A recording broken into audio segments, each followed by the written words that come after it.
Welcome to our Meet the Experts TV Showrunners panel. I'm Rob Licuria, Senior Editor at Gold Derby, here with Courtney Lilly, Executive Producer and Showrunner on Blackish, Robin Thede, Creator and Showrunner on A Black Lady Sketch Show, Eric Kripke, Creator and Showrunner of The Boys, Linda Berman, Executive Producer of Robin Roberts Presents Mahalia, and Heng, Executive Producer of RuPaul's Drag Race Untucked. Everybody, welcome to the panel. It's such a pleasure to see you all. My first question is this. It's a general one. It's a nice little icebreaker. What makes a great showrunner and or TV producer? It seems like a no-brainer, but I don't think the job's that easy. And Courtney, I need to know from you first, what makes a great showrunner? That's a good question. I totally think it depends on what department you're asking. If you're asking the actors, that's one thing. If you're asking wardrobe, that's another thing. The most general thing is, look, the hard part about this job is you have a managerial aspect and a creative aspect. And unless you are, God doesn't give with both hands, unless you're incredibly gifted and the Michael Jordan of these things, you're gonna have probably a deficiency in one or the other.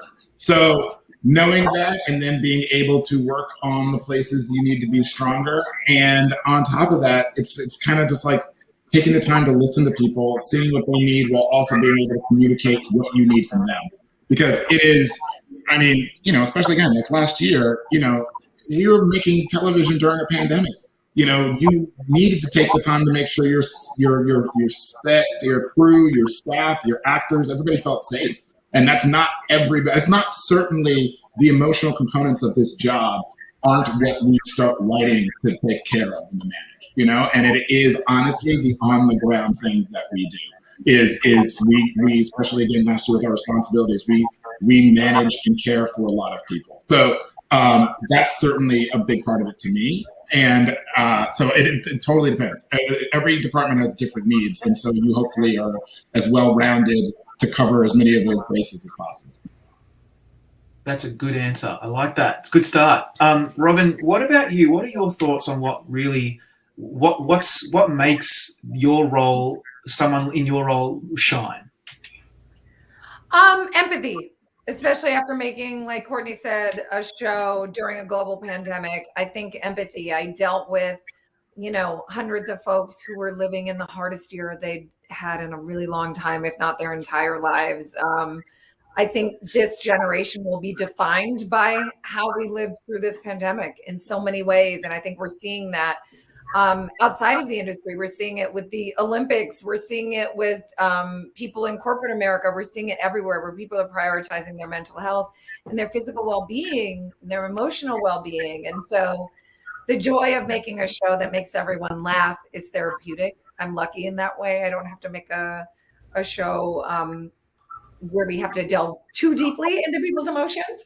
But if comedy and laughter and humor is an emotion, then I guess we do anyway. But yeah, I think empathy. I think to be a good boss, you've got to meet people where they are emotionally and not coddle people, because I don't think people want that either. I think people want you to be a strong leader who can make good decisions, but they also want somebody who's going to understand when they come and say, today's not a good day for me. And, I need you to shoulder the burden. And I think it made me stronger over this last year as a showrunner. It showed the limits or the limitlessness of what we do. And you just have to rise to the occasion. And I think the best showrunners do that because they love their shows so much that it's important that the family we work with is able to do their jobs in an environment where they feel supported. Yeah, speaking of working in a COVID-safe environment, Eric, you're dealing with that right now on a show that involves a lot of action and a lot of kind of getting into people's personal space. So what are your thoughts on what makes a great showrunner? Look, the specific one is literally just making the trains run on time, and that's sort of like that's sort of the OCD part of the job. But I sort of just am gonna second and third what these guys said. It's managing your team so that they're fired up. They work harder on this than they work on anything in their lives. They see you way more than they see their own families. Like, it needs to be like a positive, respectful, fun place to work. So anything you can do to facilitate that, like I'm a big believer in you absorb criticism and you deflect praise. You always make sure that when the studio or network loves something, you really make sure you bring that person forward who's responsible for it. And if they hate something, then it's your fault, and you just apologize. You only again, punching up and punching down. You only punch up, like the studio and the network are always like, oh, he's gonna yell again, isn't he? But none of the people who work for me have ever heard me yell, because all I'm trying to do is get them as much resources as they can get, the people who work for me, so they can do the best show possible. So I think you do all that, and I think they see that you keep going to bat for them. Our expression is like, you're not what I say to them, I'm like, you're not throwing me under the bus, you're throwing me at the bus. And I think all those things inspire loyalty, and they know it's a safe space that they can do their best work. Yeah, that's a damn good answer. It's good leadership, I think, and that's critical. Linda, do you agree, as the producer on a movie like this, where the stakes are high, and every single detail counts? What makes a really good producer to facilitate that vision? Well, I mean, these three said it so well, but I think the only thing I can add is that I love what I do, and so I make sure that I bring that to the set. If you're not happy working on a movie that I'm show running, then you should not be there, because what we do is great. I mean, we have some of the greatest jobs in the world, and so I try and lead by example.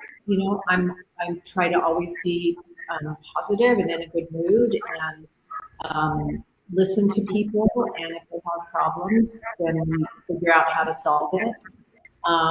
But I'm one of the first people on set, and one of the last to leave, and so hopefully, it's just by example, really. And I totally agree with Robin. You have to have empathy, because it's not, it's long hours and it's hard work. And it may not be brain surgery, but it's still tough.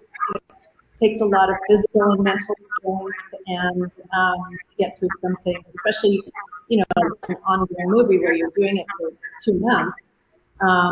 Not to discount series at all, but it's so we try and have a good time, and I learn everything. I've been doing this a long time, but every time I'm shooting a movie, I learn something new. So you have to keep yourself open. That's true. And last but not least, San, on a show like yours, tensions are running high sometimes, emotions are running high, and so unpredictable. You've got to make sure that you're capturing what you need to capture. So what makes a good showrunner for yourself? I mean, I think specific to my show, and, to echo what everyone else said, I think all these, attributes are important, but I think specifically, you have to be flexible. I think, you may be used to shooting something in a different way, and then there's a curveball. Now there's a pandemic. Now, somebody's in tears and you didn't expect it. You really just have to know how to pivot and be comfortable enough to make that leap and make that decision. I think sometimes it's the lack of making a decision that puts you in a more difficult spot than maybe making one and figuring it out as you go with your team. And I think the other important thing is to surround yourself with people who you think are smarter than you. And if you feel like you're then you have the support. And I think it's important to, as a showrunner and as a leader, to lean on the people you've hired and to trust them to do their job, and that they're going to have your back and you're going to have their back, because you're not going to make a show by yourself. So I think it's really important to build a really strong team, to build trust amongst the crew, but also amongst your talent. We're obviously dealing, I don't have actors, we're dealing with real people. So they have to trust you. And it's not like this spoken thing, but it's a feeling in the room. And if you if there's tension behind the camera, there's tension in front of the camera. And if there's distrust, there's, so I really believe in like creating a really healthy space for everyone involved, behind the camera and in front of the camera. As a follow-up, Sam, I'm wondering how do you deal with difficult people, or when a situation is out of hand or out of control and you've got to try to bring it back to something safe and acceptable? Is that challenging? Yeah, I mean, I think, there's, like I said, it's that fine line of like, as producers, we want to follow the action, and we really want to make sure that we're not interfering in a way that's changing the course of what's happening.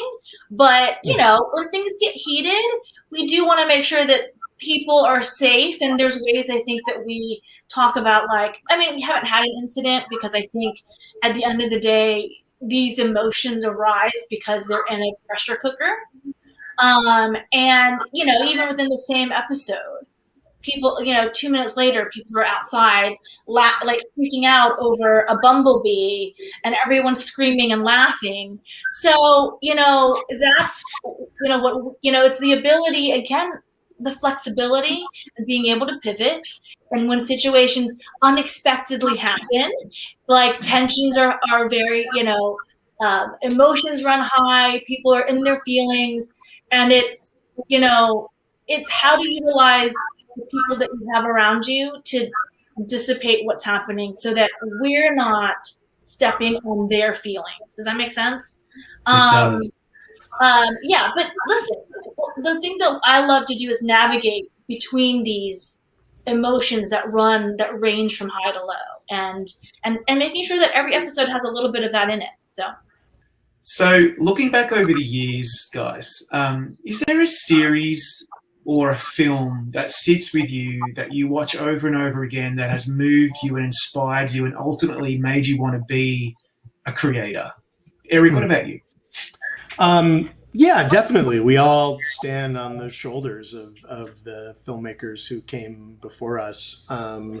For me, it was Rod Serling and Twilight Zone, just because I live in the genre space, and he was the best at it, and all good genre is just a subversive commentary on our real world, and he did that better than anyone ever has. So I would say that.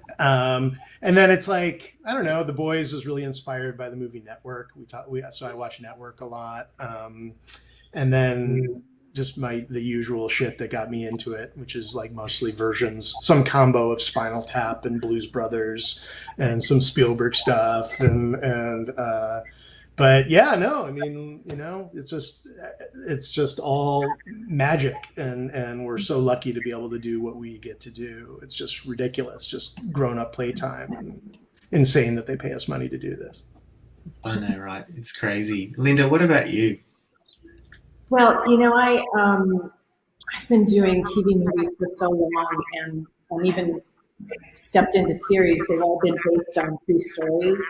So one of my all-time favorite movies is Erin Brockovich, because it's just so entertaining, but really has something to say. And it's about people suffering. But then I go to something like, Ted Lasso, because it's such a joyful series that we were blessed with in the pandemic, and it's a comedy, but it has something to say about how to treat people and about believing in yourself and believing in others. So, yes, my heart always goes to like what's the beating pulse of the piece, and there are too many to name, but those are the two that have come to mind. Courtney?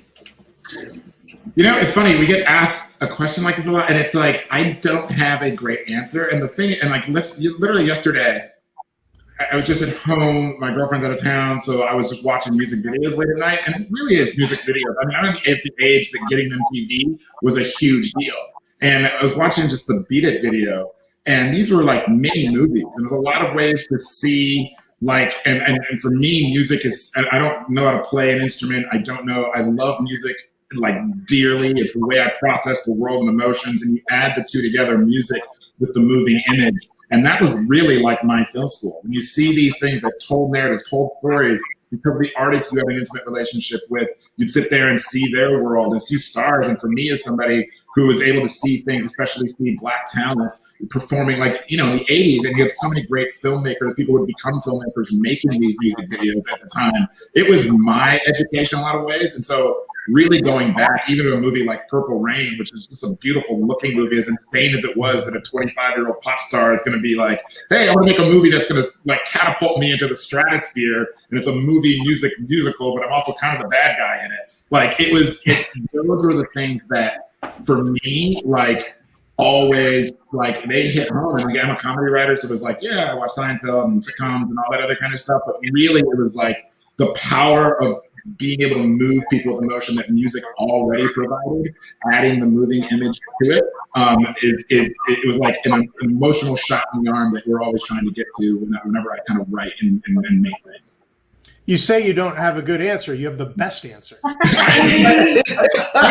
Just setting us up. I don't know. I like Annie Hall. I don't know. It just feels like it really is. And all my answers are based on whatever happened like the day before. And so like the answer of this is the most immediate thing that happened to me. Sounds like that's a good answer for that. But yeah. Well, there you go. Last but not least, Sam, what about you? Gosh, I blank when you're asking like about shows and things. I just remember, coming up and I love telling people stories, and I came up through news and journalism, and quickly found that like I wanted to be more free in how I told those stories, and production kind of was where I landed, and getting to deal with real people and share and find ways to tell their story.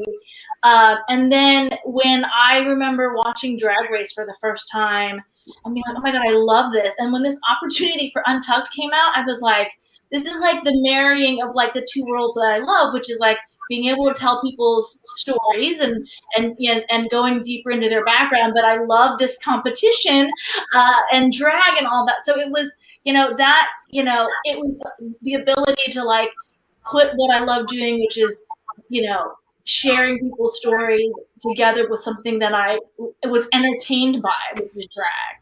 So that's been a blessing to do something. And like you guys have all said, we get to do something, sometimes I have to remind myself, like, this is my job and I get paid to do this.